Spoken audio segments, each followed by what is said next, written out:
All right, team, we are back with After Hours, and we're going to have a banger show today with all this monotonous price action we're seeing. We are still going to bring you a good show because coming along with this, tedious and boring price action that I know you guys are pretty much fed up with, comes bullish news and sometimes produces better buying opportunities. And we have both. So we are going to get into that in a second here. And the markets are looking really depressing, Maddie. We're seeing a little bounce in stocks, gold setting a new all-time high, but crypto is flat or like I said a second ago, setting newer lows, newer local lows. But the good thing that's come out of this, Matt, and we're so vindicated, aren't we, is that now you are getting the crypto charge stamp of approval to buy HBAR today. For the first time in 4 months, I allow you to buy HBAR because it has broken beneath the 23.66% Fibonacci, which is a level we hold to when we go to buy cryptos. If it's not below that area, we're not going to build a meaningful position. So Maddie's going to get into it right now. I feel like that's going to be helpful because, Matt, I just want to ask you, and we were talking about this before the show because we could sit here and talk about, oh, yeah, it's time to build an HBAR position. But even though it's in the range where we would allow HBAR purchases, does it still match up with other risk to reward we're seeing in ADA or Link or AVAX right now?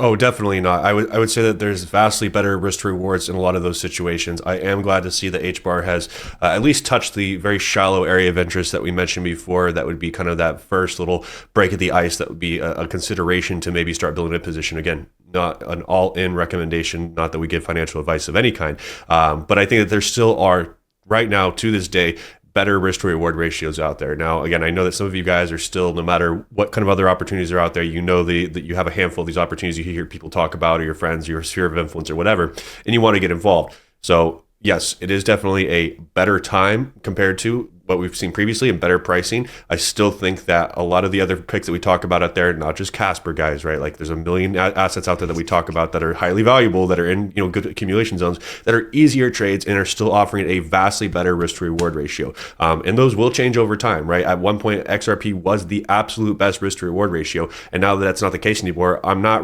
talking about XRP, but there's really just not a lot to talk about because we're just sideways bound. We haven't had that correction yet. So I think that HBAR is kind of starting to get into that friendly discussion zone, but I would still say if you were to look back on it, this would be like Cardano's first initial bounce or Algorand's first initial bounce before we saw a little bit of those lower pricing. So I think that some of the other assets are further along in their correction than HBAR is right now, even though it's in a much better spot than previous. Mm-hmm. Maddie, what did we say on the March 5th show? Wait on buying HBAR. Here's why. What did we break down in the show? It's too expensive. And now we have seen a 34% discount on Hedera. So, guys, I expect a thank you in the comment section. Maddie, what does this look like, and what does this look like for it to break below the 23.6? Yeah, sure. So this is probably something that we better would just look at as a team from a visual perspective. So let's take a look at the charts here together, see what's going on. So I've talked a lot about the just general structure that HBAR has done here. You had this big, long accumulative structure. You kind of had this top that was built in here. That's kind of sloppy. Let's go ahead and bring let's bring a real line into this. Let's be scientific about this. So, this is the general shape, right? You kind of have that nice accumulative bottom, nice rounded bottom. If you guys, follow us long enough, that that's the general shape that you're looking for. It will sometimes take more tests, less tests, but that's the kind of general shape you want to see. You got this big breakout back here in November of last year. That was big confirmation. Saw lots of candle closes, not only over this local high here, that was from that scam wick, and then you saw some follow through back almost all the way up into those previous all-time highs. And we've been working our way down here. Now, let's take away some of this. I wanted you guys to kind of look at this without thinking just strictly about the Fibonacci's. But you go swing high, you go swing low in here. And what we can see is we came in for a retracement recently. And a lot of you guys think, oh, that's it. Bull market's over because we didn't immediately go to new all-time highs. In fact, this is what most assets do end up looking like after they've had a breakout of accumulation. You break over accumulation, you come in for some sort of retrace, you build a new floor of support at a higher low, and then you see breakouts and new all-time highs. It's our perception of timelines that a lot of people think that this is no longer healthy. In fact, this is very healthy. Now, when you see that we've had this big double top right around the 702, kind of the 618 area, those are obviously 618 being one of the bigger numbers that we respect within the Fibonacci sequence.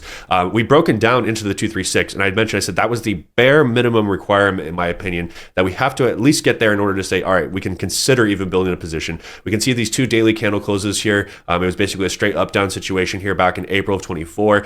So it's almost like these candles are like, it's not that they don't count, they're just not as valuable as these areas where you had like, many daily candles close and test around these areas. So I would say if you really want to get involved here at 16 cents, you can start to build some sort of position, but I would still go about this with the DCA route. If you look from current market and we look up into that 1.618, we're seeing a little over a 4x opportunity, which again, I'm not poo-pooing on. I look at that compared to a lot of other opportunities, whether you're just, barreling into the S&P or the NASDAQ, you're not going to get that kind of reward, right? Unless you hold for 15 or 20 years.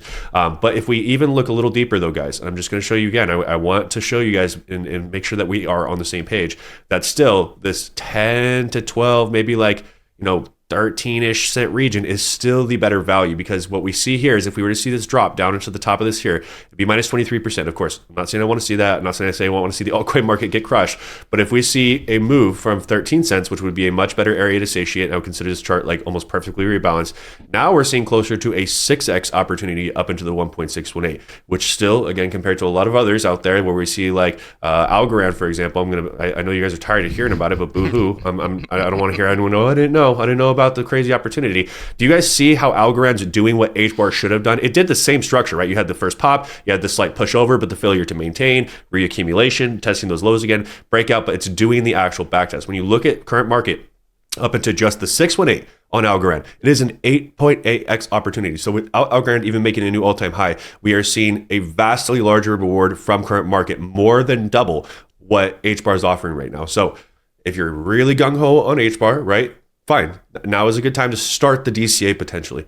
I just don't think it's the best risk to reward, and you are really fighting an uphill battle just to say, I hold HBAR. There will be another bear market, guys. Don't feel like every opportunity needs to be your opportunity this cycle. Great points there, Matt. And team, if you want further analysis, like, could Hedera future price touch below this current price? Could we see a different type of bear market next bull run? Because if you start building your Hedera position right now, is it going to break beneath your position next bear market? That's a great question to have. That's one of the questions we think about when adding to our position. So you could get into that on the Ask Matty show this week. So if you have that question, go ahead and drop that below. But I want to get into key advancements within the Hedera ecosystem.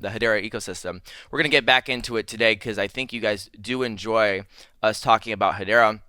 And there is quite some advancements. So I saw that, and then I also saw a lot of other things like Hedera rolling out Hashsphere, which is going to be a private ledger for institutions. So we're going to discuss that. We're also going to discuss HBAR Foundation joining ERC3643 Association and what that means for the broader crypto sphere, as we have seen with Citi and I believe, let me flip 3 pages here. I'm already bringing it up now. ABN AMRO, which is the 3rd largest Dutch bank, using these standards for regulatory standards. So we're going to get into that, as well as we brought up Bonzo Finance last time on the After Hours show when discussing Hedera.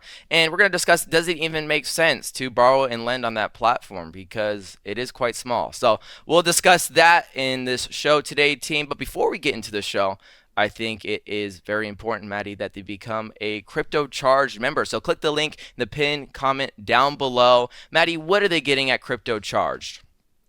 Yeah, I definitely recommend you guys check out Crypto Charged with code YouTube, because that's where you guys get the 30-day free trial plus 50% off any membership. I see some of you guys come in, you guys forget to plug in code YouTube, you don't get a free trial, and you're paying $99 right off the bat. And I don't want that for you. I want you guys to pay a price that makes sense for you, and I want you guys to stick around. So make sure you guys use that code. When you guys use that code, you're going to get access to our 5 live updates a week. We cover the charts, we cover the stock market, oil, metals, cryptos.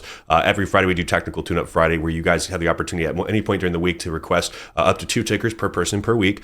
We can cover stocks, crypto, anything. And we basically rip through all those on Fridays. Sometimes they're a little bit shorter. Sometimes I've gone, Gavin, like an hour and 20 minutes. Yep. I have an half if there's enough requests. I'm really committed to the educational experience. We have our coin library, which was just updated a few days ago, with entries, exits, a full written analysis with, just even some summaries as well of, the key Fibonacci levels, key support and resistance.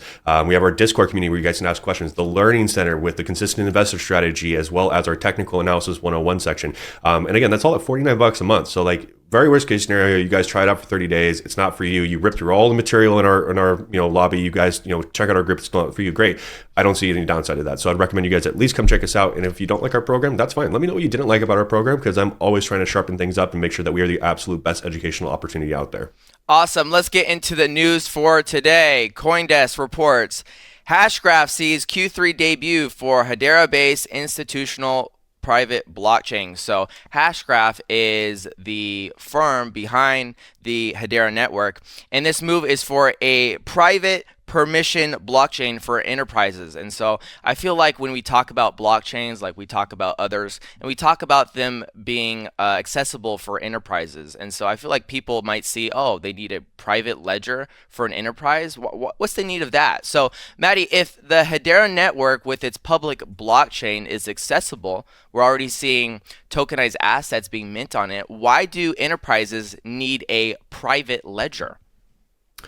This is to some extent kind of why Ripple is that middle ground for the XRP ledger, where you have, of course, a lot of raw ability on the blockchain or on the DLT solution, and you can pitch all these banks and pitch all these institutions on, hey, you can build anything you want, you can build custom solutions.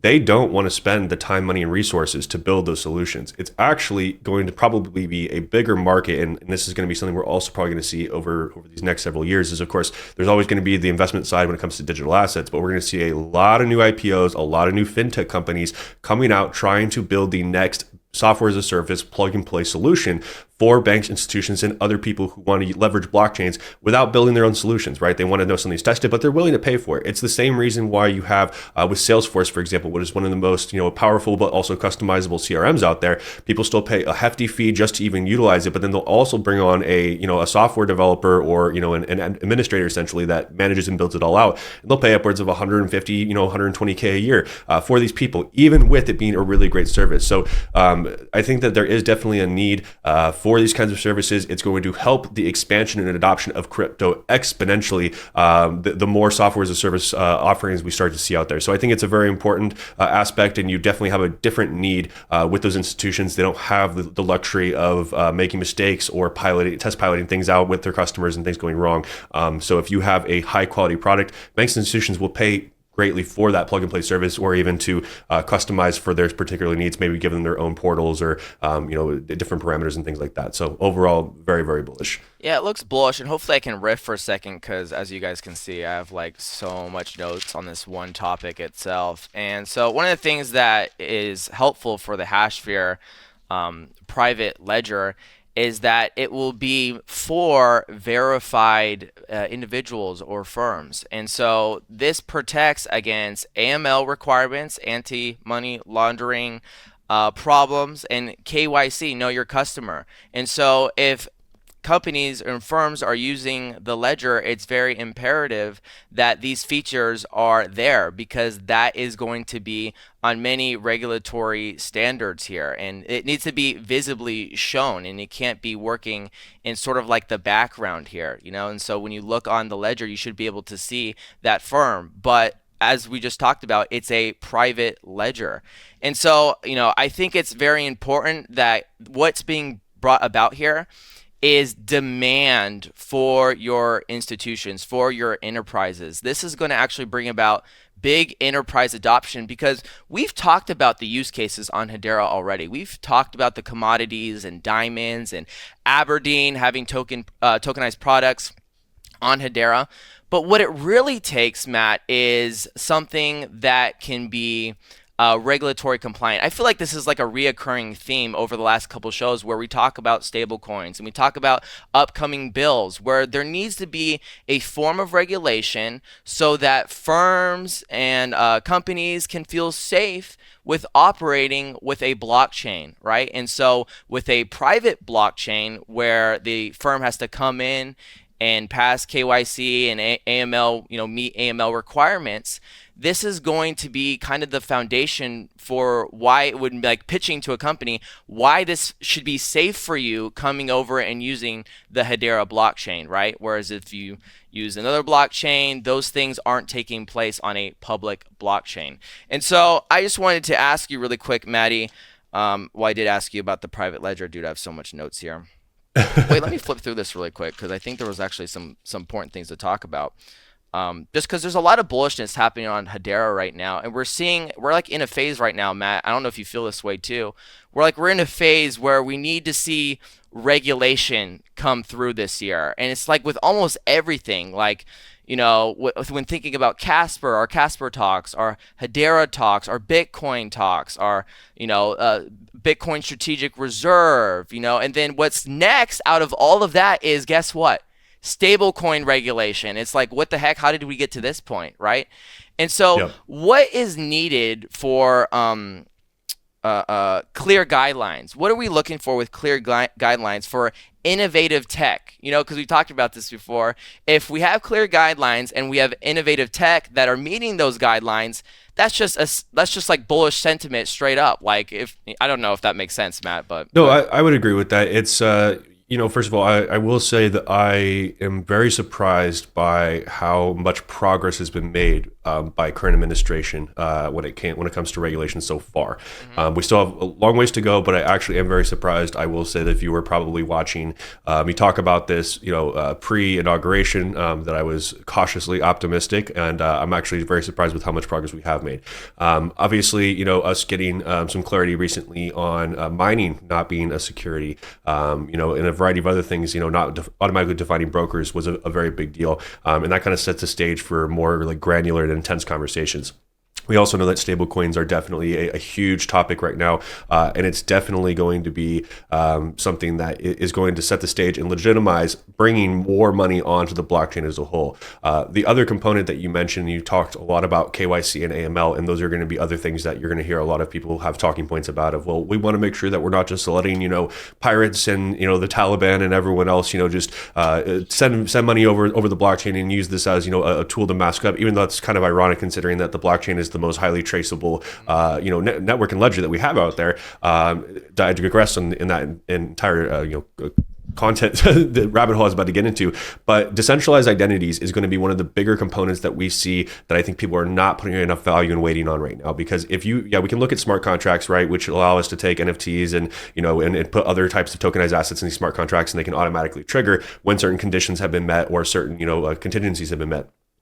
But when you have the ability to have verifiable decentralized identities on chain, essentially like a digital assay or a certificate saying you are who you say you are, now we're able to take other tokenized assets that you can't just sell to anyone, right? Like there's certain things you can sell to anyone and there's certain things you can't. And one of those things being securities, right? So you want to make sure that the person purchasing those securities is qualified to do so. So if you have the correct assay, you have the correct certification, when you put that into the smart contract, those will automatically be released based off of that decentralized identity verification. And this, of course, will accelerate a lot of other processes that we have in our lives, whether it's buying homes, renewing car registration, selling vehicles, moving to other countries, right? If you have a verified decentralized identity and that's a worldwide public blockchain, that solves a lot of problems, right? We're able to verify identity not just in one country, but in any country around the world. Of course, there's drawbacks to any of that, right? You lose privacy, you lose, a variety of other maybe like individual sovereignty things that we like and care about now. But that's already been the case, right? Like your life is a lot less private now than it was even in the early 2000s, and that's just kind of like a trade-off that we accept with the advancement of technology. So I think that there's a lot of moving pieces that matter, but stablecoin regulation, decentralized identities becoming a real thing, that will accelerate the use cases of smart contracts as a whole, which is how we're really going to be transacting with pretty much everything that we have, whether it's electronic money, tangible assets, non-tangible assets, all of it. I like that. In the CoinDesk article I read, they grabbed a quote from what was his name? Rob Allen. Rob Allen says, we are interested in Hashgraph. So he's the head at Australian Payments Plus, which is going to be one of the early adopters of this private ledger using Hashsphere. We are interested in Hashsphere primarily for its enhanced privacy and regulatory compliance, while also needing network interoperability for the seamless and transparent interchange of stablecoins between public Hedera and private Hashsphere and other Layer 1 protocols. That was the head of going to be potentially the first user of this private ledger. So this is big bullish news for Hedera. Again, it kind of speaks to the enterprise adoption focus, which is what we're actually going to get into right now with another news piece, which is, it might seem a little bit, we're reaching out. But I think we'll put it into context here on why this is bigger, because we've seen instances like HBAR Foundation and name a company or firm, or name a bigger cause. Look at Ripple and Coinbase with the super PACs. Look at the MICA Alliance. Here's something that's very similar. The HBAR Foundation joins the ERC3643 Association. So instead of saying ERC3643 100 times this show, I'm just going to say T-Rex, which is the alternative name for that, but it isn't the association. So when I say association, I mean the ERC3643 Association, and I will talk about the standard, which is the T-Rex standard or the ERC3643 standard. So last week, Foundation, the HBAR Foundation, which is really how Greg at HBAR Foundation puts it, the head, he says it's the venture arm of the Hedera network, or of the Hedera community. So just as I know, I'm going to bring it up. Casper Labs was the venture arm of the Casper blockchain. While there was an association, it is something similar to this. And so HBAR Foundation will be working with the association to help members scale the adoption of ERC3643, a leading industry standard for compliant RWA tokenization. What did we just talk about last show? Real world asset tokenizations, with the implementations being taken place on the Hedera network right now. Yes, they're small. Still pretty impressive though, with the diamonds and the commodities and Aberdeen, the financial products we talked about. But now we'll be able to really bring in, if this standard is accepted worldwide on a bigger scale, with this group of members, which the group of members, the ERC 3643, I said I wasn't going to say it, but I'm saying it anyways. The association, the greater association, is members like Polygon, like IOTA, like Chainlink Labs. Those are like Web3 development, blockchain-based, associations. You also have some pretty big venture firms. You have financial services that are joined up. So if you look at the website, like me and Maddie were flipping through, for the show, Maddie was throwing people at me that I had no idea were on there. He said Chainlink Labs is also on. I'm like, well, forget about IOTA. Let's talk about Chainlink and Polygon then, because those are bigger names in crypto. And so you have all these people coming through under this one membership of this association that want a standard for tokenization right now, right? And so under this standard, there's been $32 billion of tokenized assets under this standard. And I mentioned at the top of the show, Citi and the ABN, or the ABN, the third largest Dutch bank in the world, using these standards. So if the standards being used, they're not members, but they are using the standards, one could say this collective bringing in this highly used standard is like a big money play, is like a great way to bring about change. And this is what we talk. Maddie, go into the things we saw last year with all of these, networks, and you saw big for-profit companies joining up and bringing the crypto community together, not pushing each other apart, but coming together for a bigger cause. Yeah, I think that collaboration is super important. Interoperability is also very important. It's one of the biggest reasons why I don't believe in tribalism in the space as a whole, because no matter how good your network is, there are certain features, functions, or customers that are on other networks that need to take the value they have on their network and sometimes wrap it and transact on a different network to facilitate a certain type of transaction. So, I think that there's going to be a lot of winners in this space. I think it's very important that we continue to be technology agnostic as much as humanly possible. and make sure that we're really just rooting for change as a whole. A lot of this bullishness when it comes to VCs building, fintech companies continuing to experiment and pilot, that was going on during the bear market as well. You just don't hear about it as much during those times because no one wants to hear about crypto, right? They're not interested in assets that are down 80, 90, 95%. If they don't make money tomorrow, the adoption's not there anymore. The building has stopped, and that's really not the case. And you will have some projects that fall off. You'll have projects that don't make it, and they can't weather a bear market. They don't have the resources to do it. And you know what? That's unfortunately just kind of how business works and how technology works. The survival of the fittest. You're going to have some companies that can't compete, and that's okay. Even when you look at the dot-com bubble, you're going to have a lot of companies that maybe had great ideas, but after some of that, initial liquidity fades, who's still standing and who had enough of enough cash bootstrapped, who had enough of a vision, who had enough marketing, right? Like there's a variety of factors that go into those long-term winners. But I believe, even though I'm not like a crazy big Ethereum fan, this type of standard is so important because it allows you to do, cross-chain transactions and allows for really a lot of real-world asset tokenization, regardless of where the value initially sits. Ethereum and Ethereum virtual machines have been a thing for a very long time, so that should have already been an indicator that this is something that we weren't going to see go away, and you're going to continue to see that across other larger networks as well. We're going to see those virtual machines become a lot more present in those as well. So overall collaboration is huge. You guys know that. I'm not trying to sound hippy dippy here, but it's the truth, and it's why I don't hold just one asset. I hold a variety of different assets to do a lot of different things that are important. That's a good point there, Matt. We're running so much out of time here. I don't know how we got to this point here, but I did want to bring up and kind of, cap off this, open lending, this open source lending protocol and borrowing protocol where we could collateralize our Hedera, we can collateralize our USDC and borrow against it. And me and you were just kind of, talking about it before the show. And I don't know, Maddie, if this is really worth it, to be honest. I do not know if the borrow rate is really making a whole lot of sense there. I think it's even dropped since we started this show. Did it fluctuate that much? Holy crap. I believe I had it like almost like a 10% more than what we started the show. So I don't know what's going on there, but it seems, what is your general thoughts on Bonzo Finance for borrowing and lending? I mean, those rates are dynamic. So based on, total amount in the pool, or if you start to see like asymmetry between, total amount available to borrow and amount borrowed, they kind of shore up the pool by kind of managing risk like that. Yeah. If we kind of like zero in more on USDC, because like token to token borrowing is always going to be, more expensive because there's more risk, because there's a lot of volatility with that versus no volatility with, USDC.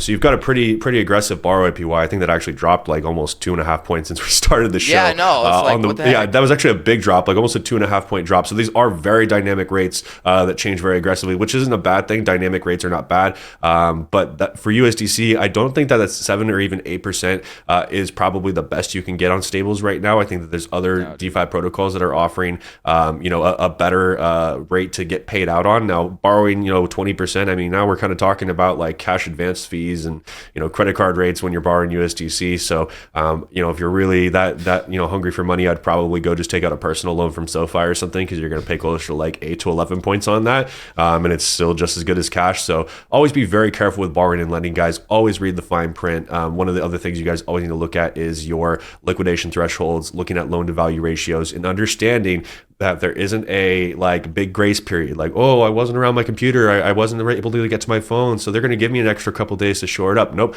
they will just start chipping away at whatever balances until you come into compliance with LTV. So understand that even though, there's a lot of cool stuff in crypto and it's all brightly colored and you can do whatever you want right there from your home without having to get approved of a loan from your loan officer, you are still subject to the same contractual truth and lending laws that you did get through traditional financing, and they do not care if you are in a bad spot. They don't care if you are in the hospital. You need to make sure that they do not care.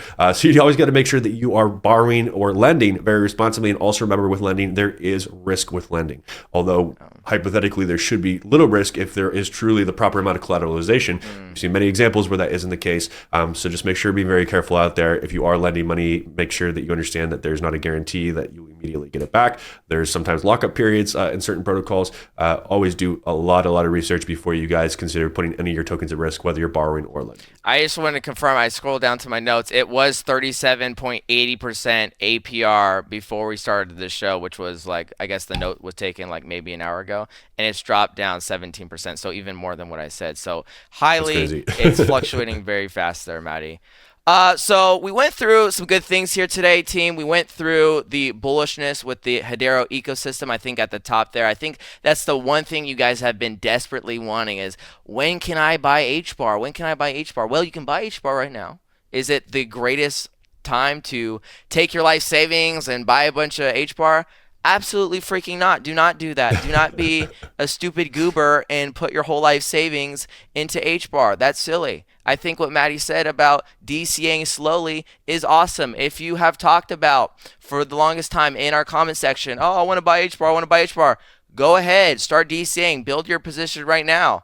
But if you're at this point in the bull run and all you're doing is start trying to build your HBAR position and open up a new position, is that really logical? Are you telling me all your other positions are satiated? All your other positions have a lower cost basis? Are you telling me you have lowered your Casper cost basis? Are you telling me you've lowered your Zcash cost basis? Because really, I'm up on all of those things. So like with XRP, HBAR, like I haven't thought about buying them in 4 months plus, right, Matt? And so with these other cryptos we have, it's very imperative that with API 3, with Zcash, with Casper, you're focusing there because it's a better risk to reward ratio. If you wanted the great HBAR risk to reward ratio, you would have been buying last year when we said so. So, Maddie, any concluding arguments here? Because I feel like a lot of good things were covered here. Any last thing for the team here? Yeah, I would say that what we're seeing right now is an important element of the consistent investor strategy that I cover all the time. And this is that moment where it just feels so counterintuitive to average into stuff that hasn't performed as well, because you want to be adding to positions that you think are just going to continue to always do those next big impulses. They're always going to take that leader position. But it's always important that we are looking through looking at our portfolio through an objective lens as often as possible, trying to eradicate ourselves of emotions, journaling as often as possible. And again, I'm not telling you guys to write a love letter. I'm talking about sometimes 1 to 3 sentences in a composition notebook of like, today sucks, I want to buy XRP, but I'm not. That's enough of a journal entry to like get it off of your mind. I've done enough research on the psychology behind trading. There's a lot of great books you guys can read out there. I'd recommend definitely checking out Trading in the Zone by Mark Douglas if you guys are interested in the psychology side of things. Even though it's not specifically crypto focused, I think it's a great way to get after that. But really, guys, 90% of your success in the space, other than money itself, is going to be your emotional discipline over your trading and investing decisions. Over 90% of Americans have most of their savings, or not most of their savings, most of their investments in the S&P, Dow Jones. They're in indexes. Most people do not own individual stocks at all. So you have people who look at this, what's happening in crypto right now, and they've never owned an individual portfolio that they manage themselves. It's a huge emotional change for most people who invest in a more traditional manner. So give yourself grace, give yourself time to learn, but always make sure we're coming back to being as objective as possible, managing our portfolios with what needs help the most, and not chasing big green candles. That's probably the biggest piece of advice I can give to you guys. Great advice there, team. Hey, stop being emotional. Get a composition notebook. Write in it. Don't let your kids have better penmanship than you. That's just silly. All right. Let's make sure we're still well-rounded in life. Let's not just minimize ourselves to our laptops, to our computers, and do our little typey all day long. Let's grow, team. Let's try to grow here and grow our portfolios, but become better and more sophisticated here. So, Maddie, you actually gave some good points there. So, team, if you got something valuable here, make sure you leave a like. If you have a question, HBAR related question, or any of the other cryptos or anything macro you guys want to talk about, leave it in the comment section down below, and we'll bring it up on the Ask Maddie Show, 2:30 p.m. Pacific this Wednesday. But until next time, team, bye.